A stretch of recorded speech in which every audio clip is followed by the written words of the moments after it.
कर्म फल। मरने के बाद स्वर्ग के द्वार पर 4 व्यक्ति खड़े थे। इन 4 व्यक्तियों में पहला राजा था, दूसरा एक बिजनेसमैन था, तीसरा पंडित था और चौथा एक मजदूर था।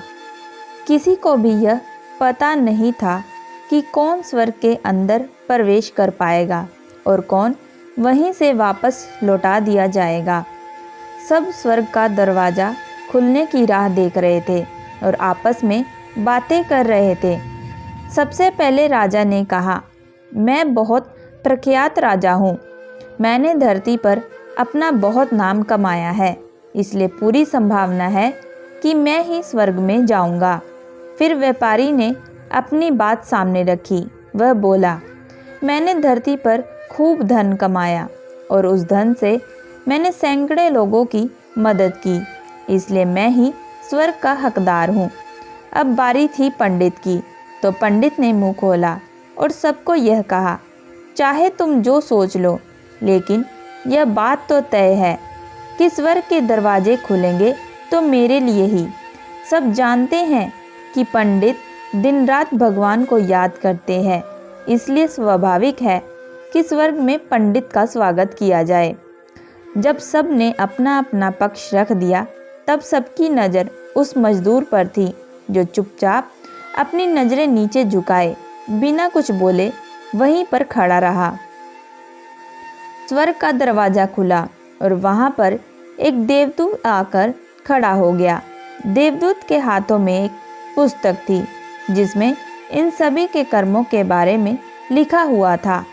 देवदूत ने सबसे पहले राजा को अपने पास बुलाया और उसको पूछा, तुम बताओ, तुमने अपने जीवन में क्या क्या अच्छे कर्म किए हैं। मैं उन्हें इस पुस्तक में देखकर फैसला करूँगा कि तुम्हें अंदर आने देना है या नहीं। फिर राजा ने कहा, मेरा राज्य जितना बड़ा था उतना ही समृद्ध था और मेरी राज्य के सभी लोग खुशहाल थे। सभी बड़े आनंद से रहते थे। मैंने उन्हें कभी भी किसी भी चीज़ की कमी नहीं होने दी। यही मेरे लिए अच्छे कर्म हैं। देवदूत ने अपनी पुस्तक में देखा और देखने के बाद राजा से कहा, तुम सच बोलते हो। तुमने अपने राज्य की प्रजा को बहुत सुखी रखा था, लेकिन तुमने अपने राज्य की सीमा बढ़ाने के लिए जितने युद्ध किए थे, उन युद्ध की वजह से हजारों सैनिकों ने अपनी जान गंवा दी। उन हजारों सैनिकों के परिवार के दुख का कारण तुम बने थे, इसलिए तुम स्वर्ग में नहीं आ सकते। अब बारी थी व्यापारी की।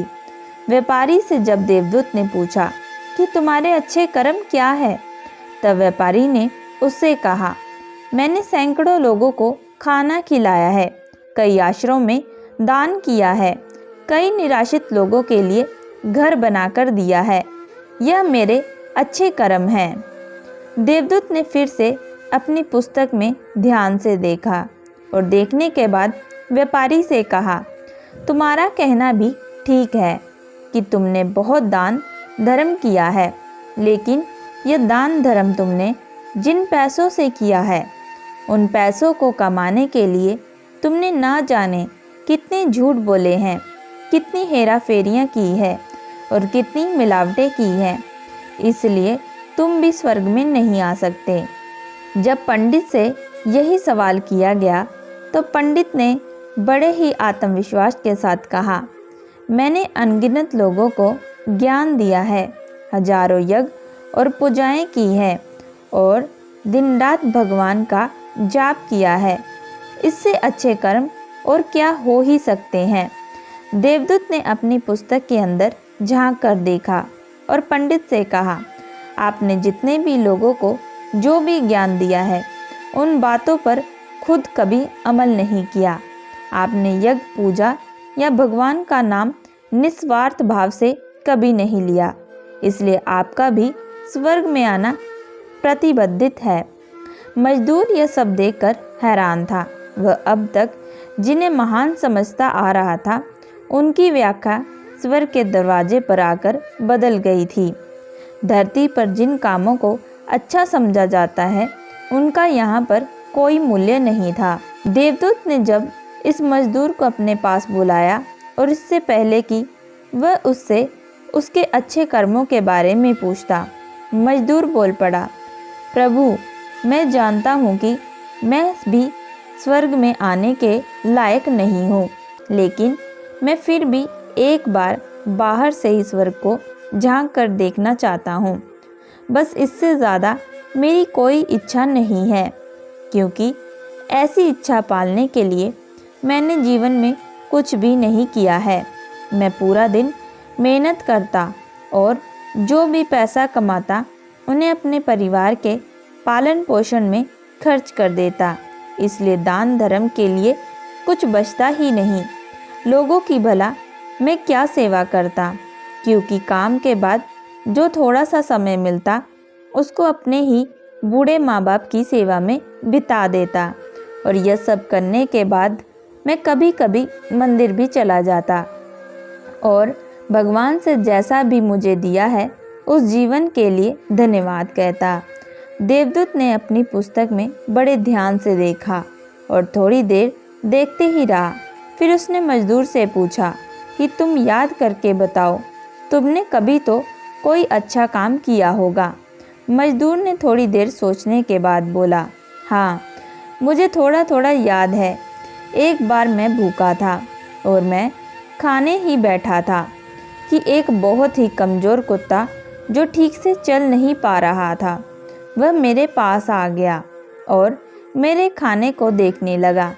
तब मैंने अपनी रोटी उसे खिला दी थी और उस दिन मैं खुद भूखा सोया था। मजदूर की बात सुनने के बाद देवदूत मुस्कुराया और मजदूर को बड़े सम्मान से स्वर्ग के अंदर लेकर गया। दोस्तों, अच्छे कर्म लोभ मोह माया इन सब भाव में आकर नहीं किए जाते और ना ही उन्हें अच्छे कर्मों की श्रेणी में गिना जाता है। निस्वार्थ भाव से किया गया एक ही अच्छा कर्म भी आपके जीवन के सारे पाप धोने की शक्ति रखता है। इसलिए जब भी मौका मिले निस्वार्थ भाव से और अच्छे मन से अच्छे कर्म किया करें। दोस्तों, मैं आशा करती हूँ कि आप लोगों को ये कहानी पसंद आई होगी। अगर आप लोगों को ये कहानी पसंद आई है तो प्लीज़ हमारे चैनल को लाइक एंड सब्सक्राइब ज़रूर करिएगा एंड बेल आइकन का बटन ज़रूर दबाइएगा।